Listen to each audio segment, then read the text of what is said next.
over 30 entries of the Resident Evil franchise, there's a Resident Evil game out there for every type of a horror fan imaginable. From multiplayer games to survival horror to action horror, there's really no shortage of subgenres available to horror gamers in the Resident Evil franchise. And while I'm sure all of us have our different opinions as to which Resident Evil game is the best of the franchise, today I want to focus on the games of this iconic series that are viewed as the best of the franchise according to the critics. More specifically, today's episode of Nerd Space Games, we'll be taking a look at the Resident Evil games that have the highest rating on Metacritic.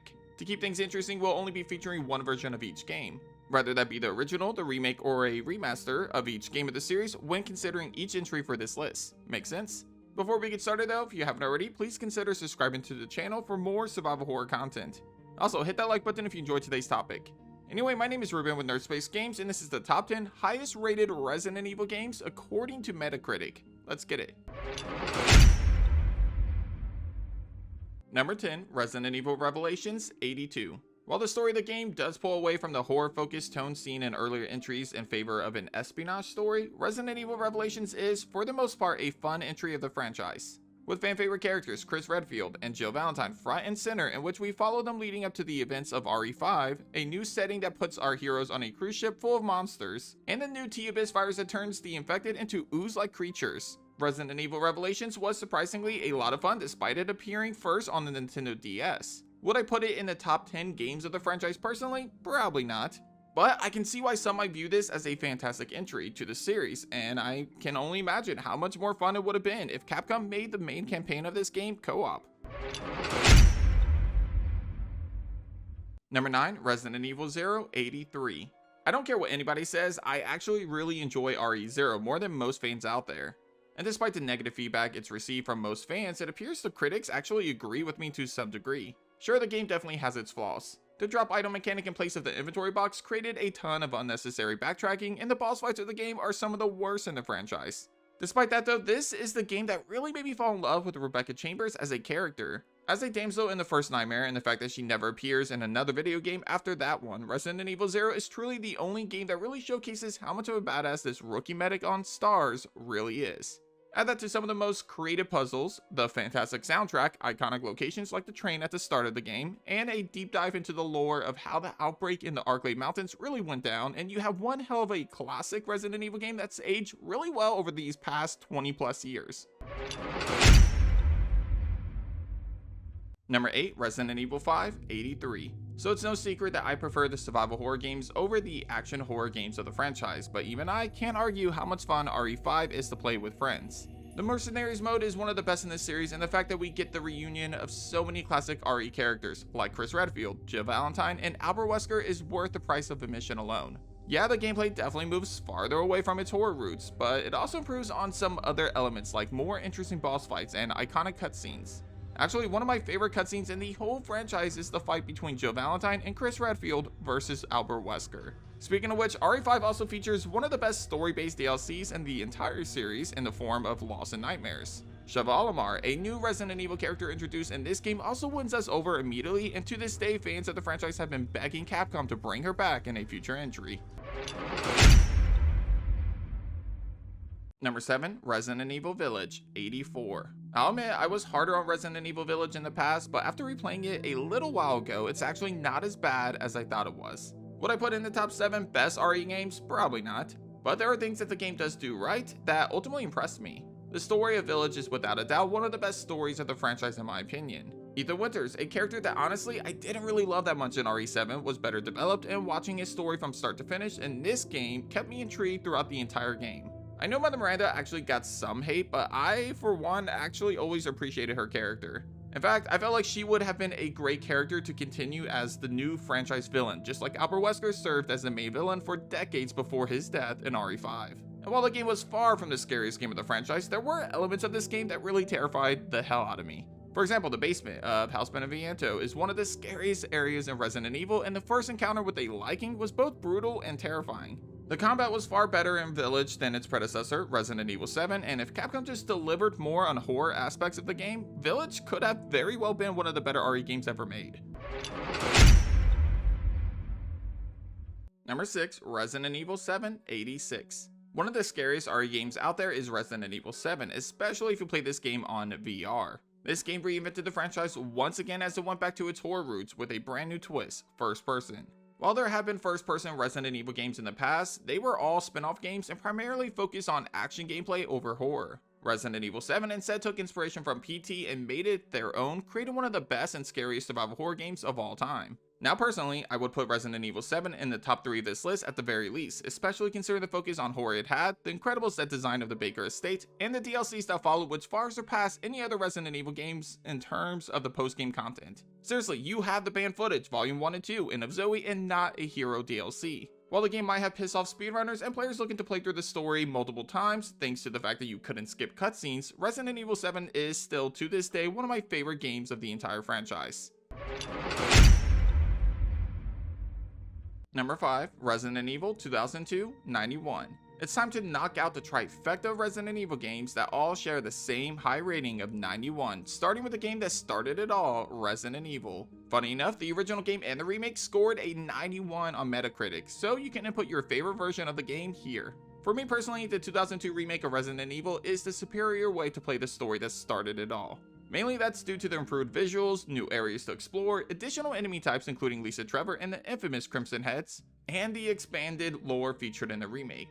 Either way though, the Spencer Mansion is without a doubt the most iconic and scariest setting featured in the Resident Evil franchise. The creepy and narrow hallways complete with the iconic eerie soundtrack perfectly captured the essence of true horror, even when zombies or other monsters weren't present.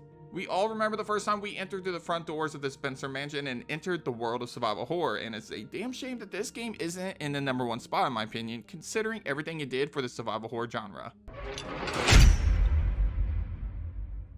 Number 4, Resident Evil 2 2019-91. Personally, I prefer the original RE2, but it seems both the critics and the majority of fans prefer the remake. Which honestly, I'm totally fine with because even the remake of Resident Evil 2 is a masterpiece and it's an example of a survival horror remake done right. One of the biggest concerns about zombies returning to the Resident Evil universe is how they would be threatening enough when facing modern controls. Well, Resident Evil 2 Remake showed us that zombies are both still terrifying and extremely dangerous by making them quicker, making them harder to put down, and by using narrow hallways of the RPD station to the game's advantage, which ultimately makes avoiding these slow-moving enemies that much more difficult to avoid. The setting of the RPD station in the remake is unbelievable, with bloodstains scattered throughout the station, broken windows, and rain pouring on the outside, the sound design of zombies, and even Mr. X making his way through the RPD station, and the major improvements to characters like Marvin and some of the other side characters of the game are all the reasons why Resident Evil 2 Remake is a true masterpiece with a Metacritic score of 91.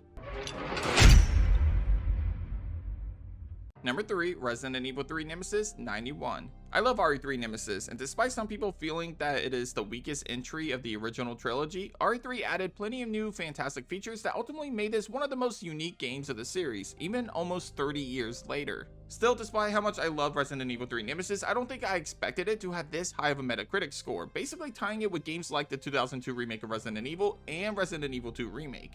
Regardless if you're a fan of Jill Valentine, stalker enemies, classic survival horror, or even puzzles, there's an argument that all of these things are at its best within the Resident Evil franchise with this entry. Nemesis is pretty much the villain that put stalker enemies on the map and made it popular, and Jill Valentine is much more of a badass compared to her damsel self in the original game. On top of that, no game in the entire Resident Evil franchise has more challenging puzzles than RE3 Nemesis. Perhaps the most interesting feature of Resident Evil 3 though, outside of Nemesis himself of course, is the life selection mechanic. This is a feature that was only used in Resident Evil 3 Nemesis, not even the remake, and it added a lot more replayability by allowing players to make choices that would change up the cutscenes and even the endings based on choices made throughout the game. All in all, Resident Evil 3 Nemesis is a true masterpiece, and while I'm a bit surprised to see it this high up in the rankings, I am very happy to see this game here over its disappointing 2020 remake. Love that game, but the original is better in just about every single way. You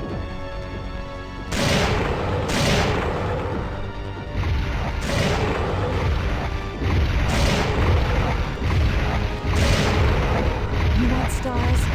I'll give you stars.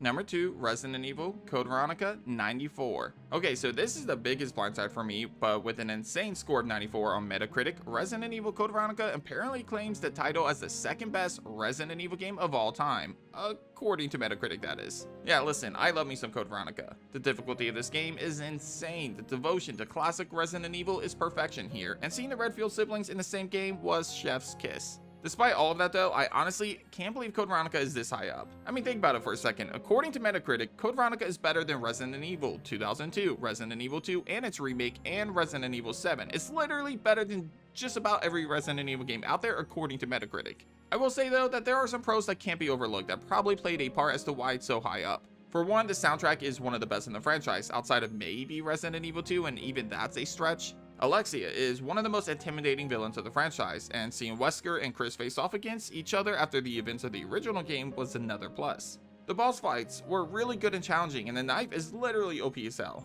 I should know I managed to beat the game with a knife only despite dying a lot. So is this game really the second best of the franchise? In my opinion, it's definitely not. But is it worth some praise? Absolutely.